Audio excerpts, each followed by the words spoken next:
میں تو کہا کرتا ہوں جہاں قاسمی لوگ زیادہ ہوتے ہیں، میں نے بھائی تم اپنے کو قاسمی لکھتے ہو، کبھی غور بھی کیا ہے کہ قاسم کس شخصیت کا نام ہے؟ کون تھے حضرت اقدس نانوتوی؟ کیا تھی ان کی ادائیں، کیا تھے ان کے اوصاف و صفات، کیا تھی ان کی ترجیحات؟ پڑھا کبھی میں نے کہا کیسے لکھتے ہو قاسمی بھائی؟ کدھر سے قاسمی ہو تم؟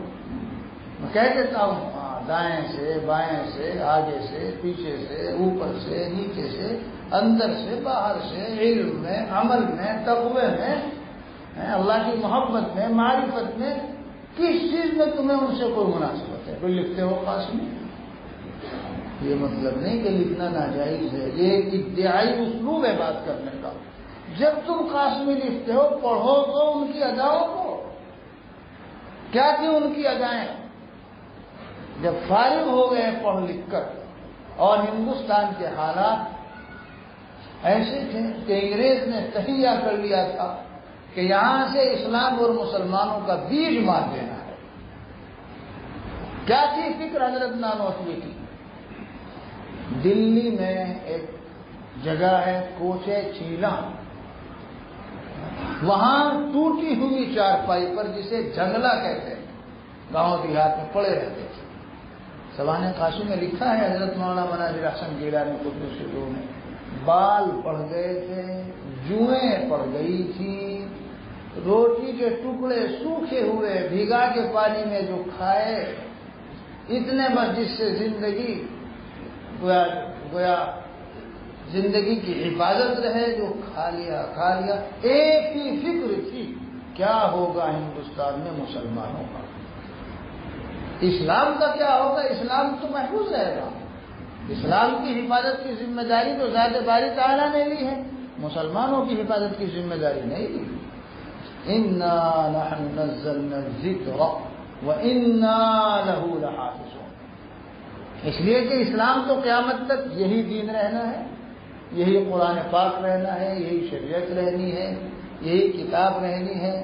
جی اسلام تو محفوظ رہے گا، اسلام کی حفاظت کی فکر نہیں، فکر ہمیں خود اپنی اور اپنے دینی نسل کی اور مسلمانوں کی فکر۔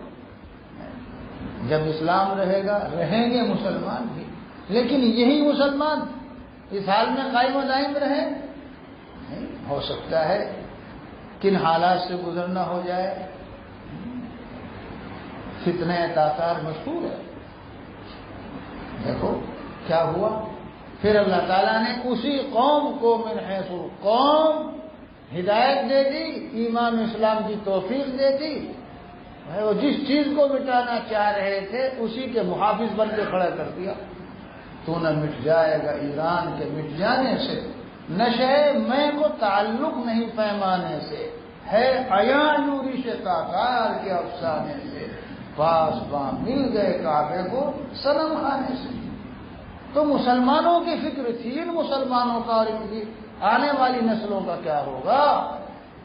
وہ تو انہیں انگریز بنانا چاہتا ہے، الیاذ باللہ ان کے دین و ایمان کو چھیننا اور غارت کرنا چاہتا ہے، یہ فکر تھی، کچھ فکر نہیں ہے۔ یہ تھے حضرت نانوتوی۔ اور ہمیں فارغ ہونے کے بعد کیا فکر ہوتی ہے؟ ہمارا معیار زندگی بلند کیسے ہو۔ معیار زندگی کیریئر کہتے ہیں شاید اسے انگریزی میں، یعنی زیادہ دولت، روپیہ، پیسہ، اسباب، وسائل، راحت کے، عیش کے، عزت کے کہاں سے کیسے میسر آئیں؟ کیا کریں ہم جو ابھی ہمارے پاس وہ گاڑی ہو جو حضرت مولانا عارف صاحب 80 لاکھ والی استعمال کرتے ہیں؟ کیا کریں جو ہمارے پاس ویسا بنگلہ ہو اور ویسی کوٹھی ہو؟ تو کون ہے تمہارا مقتدی؟ کون ہے اسوہ و نمونہ؟ حضرت نانوتوی۔ انہیں فکر ہے امت کی، انہیں فکر ہے مسلمانوں کی، انہیں فکر ہے آنے والی نسلوں کے دین کی، اور تمہیں فکر ہے اپنے پیٹ کی اور پیٹ کی اور معیار زندگی کی۔ تو میں کہتا ہوں پھر کیا کرتے ہیں؟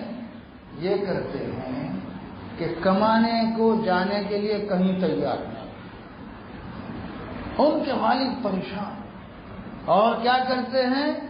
کہا کہ پتہ نہیں ہمارے زمین و جائیداد میں اور موجودہ جو ہمارے پاس اثاثہ سرمایہ ہے، نقد ہو یا جائیداد کی شکل میں ہو، معلوم نہیں کب سے اس میں ترکے کی شرعی تقسیم نہیں ہوئی، اوپر کتنے بطون تک نہیں ہوئی، جہاں تک ان کو اندازہ ہو سکتا تھا 3، 4، 5 بطون تک، جسے مناسخہ کہتے ہیں علم المیراث کے تعلق سے، وہ سب حضرت نے ترکے کی تقسیم کر ڈالی اور جو کچھ تھا گویا اسے بانٹ ڈالا۔ اب والد صاحب کیا کہتے تھے، سوانح قاسمی میں ہے، میں تو فضلاء سے کہا کرتا ہوں، یہاں بھی ہوں گے، اپنے فضلاء سے کہتا ہوں جو پڑھنے آتے ہیں افتاء کے تعلق سے، بھائی 5 بزرگوں کے سوال ہے زندگی پڑھو، ان کے حالات زندگی پڑھو، تو تمہیں زندگی گزارنے کی پٹری کا پتہ چلے گا کہ ہم زندگی کیسے گزارے ہیں۔ زندگی گزارنا آئے گا، کتاب پڑھنے اور پڑھانے، لکھنے لکھانے، تصنیف، تعلیم، تحشیر کی قابلیت پیدا ہو گئی، یہ جدا شے ہے۔ زندگی گزارنے کی قابلیت ان کتابوں کو آئینہ بناؤ گے اس سے بھی ہوگی، اور اصل تو پیدا ہوتی ہے زندگی گزارنے کی قابلیت ان لوگوں کی معیت سے، ان لوگوں کی صحبت سے، اور ان کے ساتھ اپنا تعلق ویسا استوار کرنے سے جیسے مریض کا تعلق معالج و ڈاکٹر سے، کہ جو زندگی گزارنا جانتے ہیں، جن میں زندگی گزارنے کی قابلیت و صلاحیت ہے، اور وہ کون لوگ ہیں؟ اہل اللہ، صلحاء و مصلحین، جس کے تعلق سے اللہ تعالیٰ نے حکم دیا اتقوا اللہ وکونوا مع الصادقین۔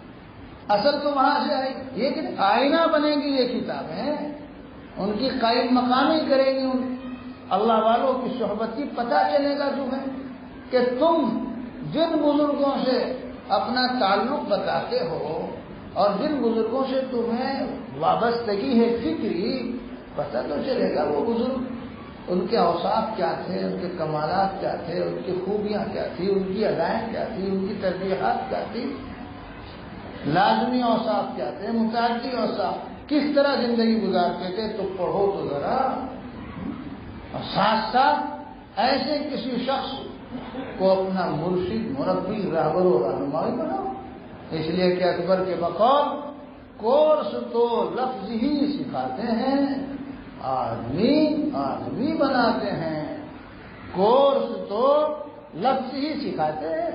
پڑھ لو گے تم یہ نصاب 8 سالہ، 6 سالہ، 10 سالہ، مبادیات علوم و فنون کا پتہ چل جائے گا، لیکن انسان اگر بننا ہے تو پھر انسان کی محنت و صحبت اختیار کرو۔ کورس تو لفظ ہی سکھاتے ہیں، آدمی بناتے ہیں، یہ آئینہ بنے گی تمہارے لیے یہ کتابیں، سوانح قاسمی، تذکرۃ الرشید، تذکرۃ الخلیل، اشرف السوانح، اور آپ جی کی حضرت شیخ نور اللہ مرتضی، حضرت شیخ الاسلام مدنی قدس سرہ کے، اسی سے پتہ چل جائے گا حضرت کی اداؤں کا بھی۔ میں الگ سے نہیں کہتا، کیونکہ حضرت کے تعلق سے جو وہ لکھی ہوئی ہے وہ ایک خاص پہلو سے، سیاست کے پہلو سے لکھی گئی ہے، حضرت کے اوصاف و صفات کا پتہ انہی سے چل جائے گا۔ 5 بزرگوں کی یہ سوانح پڑھو گے تو تمہیں پتہ چلے گا کہ زندگی گزارنے کی پٹری کون سی ہے جس پہ زندگی کی گاڑی ہم دوڑائیں اور منزل تک پہنچے۔ تو پڑھتے ہی حضرت اقدس نانوتوی قدس سرہ کی سوانح صرف ان کی سوانح نہیں ہے، پوری تحریک دارالعلوم کی سوانح۔ کیا ہے یہ دارالعلوم، کیا ہے یہ تحریک، کس طرح سے وجود میں آئی، کیا چاہتے تھے ہمارے اکابر و بزرگان دین، پڑھیے اس کو۔ تو میں یہ کہہ رہا تھا اس میں لکھا ہوا ہے حضرت نے، اور لوگ تو فارغ ہونے کے بعد اپنی فکر کر رہے تھے، اپنی فکر، اپنے گھر والوں کی فکر، اپنا ذریعہ معاش، اپنا رزق و روزی، اور یہاں کیا ہو رہا ہے، کمانے کو تیار نہیں، اور جو کچھ پہلے سے موجود تھا اسی کو تقسیم کر دیا۔ تو ان کے والد ماجد شیخ اسد علی مرحوم کی بات حضرت مولانا برادر اسد گیلانی قدس سرہ نے نقل کی ہے سوانح قاسمی میں، انہی کے الفاظ ہیں، دیہاتی الفاظ ہیں۔ کیا فرماتے تھے؟ اور لوگ تو کما کے لا رہے. ایک یہ ہمارے پیدا ہوا ہے کھو کھلاؤ کھو کھلاؤ. یہ اردو دیہاتی اردو کا اسم فاعل کا صیغہ ہے مولویوں کو سمجھانے کے لیے. کھو کھونے والا، کھلاؤ بکھیر دینے والا. وہ حضرت وہاں مناسخہ کر رہے ہیں، کہاں کہاں تک حصے ملیں گے سب بانٹ کر کے ختم کر دیا. یہ تو معاملہ ہے، کسی ملازمت کے لیے تیار نہیں تھے. لوگ شیخ اسد علی کو مشورے دیتے. کوئی کہتا ہے ان کے شیخ سے کہو، حضرت حاجی امداد اللہ صاحب نے واللہ وکلہ.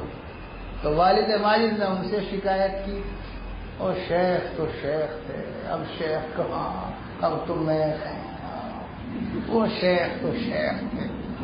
کیا شان تھی سید الطائفہ حاجی امداد اللہ صاحب مہاجر مدینہ. وہ سمجھتے تھے، ہر ایک کا حق سمجھتے تھے. تو کیا جواب دیا؟ کہا کہ جن کی آپ مثال دے رہے ہیں آپ نہیں سمجھتے، یہ لونڈا ایسا ہوگا کہ وہ ان کی جوتیاں سیدھی کیا کریں گے.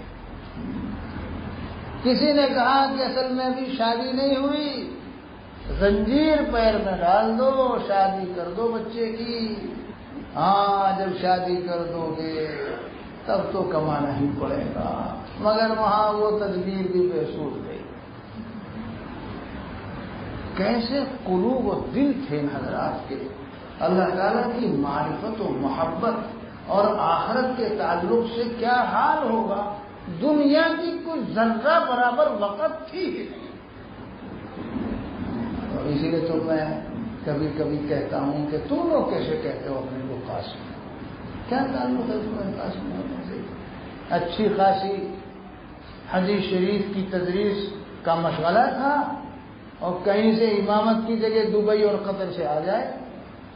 ایسا بھاگتے ہیں چپل پہننا بھی بھول جاتے ہیں. اور نفس و شیطان کیا سجھاؤ دیتے ہیں، ارے بھائی وہ بھی تو دین کی خدمت ہے. تم سچے دل سے اپنے آپ سے پوچھو، کیا تمہارا وہاں جانا خدمت دین کی وجہ سے؟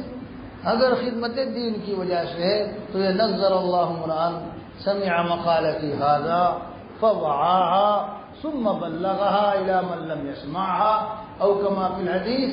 نبی پاک علیہ الصلوۃ والسلام نے جس بندے کے تعلق سے وہ دعا دی اور اتنے محترم بشان خدمت دین میں وہ لگا ہوا ہے تو پھر اسے چھوڑنے کی کیا ضرورت؟ استفتی قلبک فإن القلب خیر المفتی.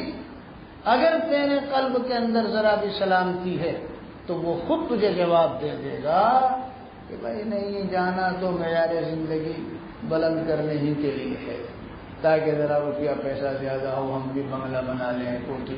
رہنے بھر کے لیے مکان تو ہے، بنگلہ کوٹھی چاہیے. اور گاڑی بھی 2-4 لاکھ والی نہیں ضرورت کی، تو وہ ہو بھی جائے 80 لاکھ والی. مولانا ارشد صاحب اس میں سفر کرتے ہیں، ابھی تو سفر کرتے ہیں. پہلے مولانا کا کیا حال تھا؟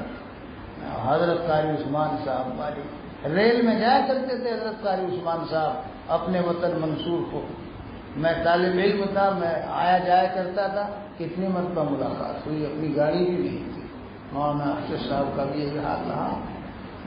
وہاں حضرت اقدس شیخ نور اللہ مرقدہ نے آپ بیتی میں لکھا ہے اور بجا لکھا ہے کہ جو ان بزرگوں کی آخری زندگی کو دیکھے گا، فتوحات کی زندگی کو، گویا غلطی میں مبتلا ہو جائے گا، گمراہ ہو جائے گا.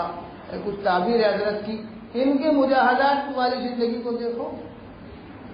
حضرت مفتی محمود حسن صاحب نور اللہ مرقدہ میری طالب علمی کے زمانے میں جب دیوبند آتے تھے تو بس وغیرہ سے آتے تھے، اور کبھی کبھی شتلا مسجد میں میرے ہی دائیں بائیں کھڑے ہو جاتے. نہ کوئی ان سے مسافر کے لیے جاتا تھا، نہ کوئی ادھر ادھر نظر اٹھا کے دیکھتے تھے کہ کون ہے، کوئی بھی نہیں جانتا تھا. اور پھر ہوتے ہوتے ہم نے وہ زمانہ دیکھا کہ جب کہیں باہر کے سفر سے آتے 2-4 گاڑی آگے 2-4 گاڑی پیچھے ہوتی تھی. ایک شاہی شان بھی ہم نے دیکھی ہے اور وہ حال بھی ہم نے دیکھا ہے. مگر بھائی اس نیت سے نہ مجاہدات کرنا، ہاں، ورنہ پھر کچھ نہیں ملے گا. ہاں، اخلاص نیت کے ساتھ. تو قاسمی ہونے کی بات یاد آ گئی. میں کہتا ہوں پڑھو تو حضرت اقدس نانوتوی قدس روح کو سراپا اتباع سنت، سراپا اتباع شریعت، ظاہراً بھی و باطناً بھی، سراپا معرفت اور سراپا محبت اور سراپا خوف. یہ بات پیدا کہاں سے ہوئی؟ وہ تو ہوئی حضرت اقدس سید الطائفہ حاجی امداد اللہ صاحب مہاجر مکی نور اللہ مرقدہ کی صحبت سے.